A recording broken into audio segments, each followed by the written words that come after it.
વાત છે 1780 ની, જ્યારે ભારતમાં પહેલીવાર છાપું છપાયું હતું.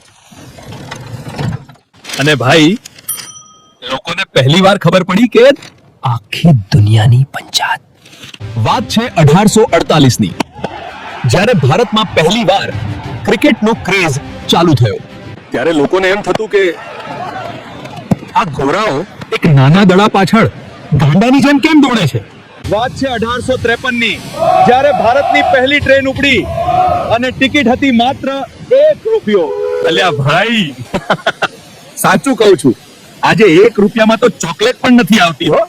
વાત છે 1854 ની, જ્યારે ભારતમાં પહેલીવાર પોસ્ટ ઓફિસ શરૂ થઈ. અને ભાઈ, ટિકિટ ચોંટાડવા ગુંડા કોણ શોધે? સહેજ થૂક લગાવો એટલે કામ પૂરું. અને છેલ્લે 1872, જ્યારે અંગ્રેજોએ ભારતની પહેલી વસ્તી ગણતરી કરી હતી. પણ ભાઈ, ઉંમર પૂછો તો લોકો ત્યારે પણ ખોટું જ બોલતા હતા. આપણને એમ કે આ આદત નવી છે. વાત છે 1897 ની, જ્યારે દાર્જિલિંગમાં પહેલીવાર વીજળીનો બલ્બ ઝગમગ્યો હતો. અને લોકો તો જોઈને જ ગાંડા થઈ ગયા. અલ્યા, આ તો જાદુ છે જ. જાદુ.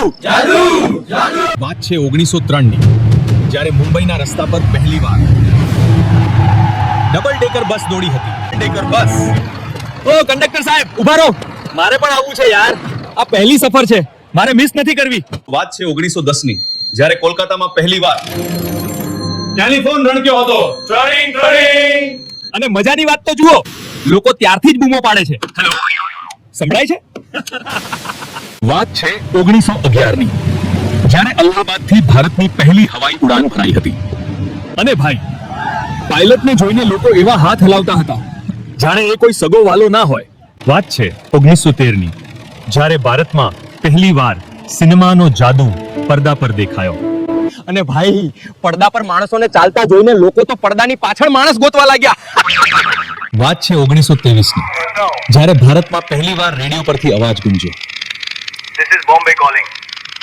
આ લાકડાના ડબ્બામાંથી અવાજ સાંભળીને લોકો ડબ્બાની અંદર માણસ ગોતતા હતા. મિત્રો, આ મજેદાર ઇતિહાસ તો ખાલી ટ્રેલર છે, પિક્ચર હજુ બાકી છે. ફટાફટ વિડીયોને લાઈક કરો અને સ્ટડી વિથ રૂરલને સબસ્ક્રાઇબ કરીને પેલી ઘંટડી વગાડવાનું ના ભૂલતા.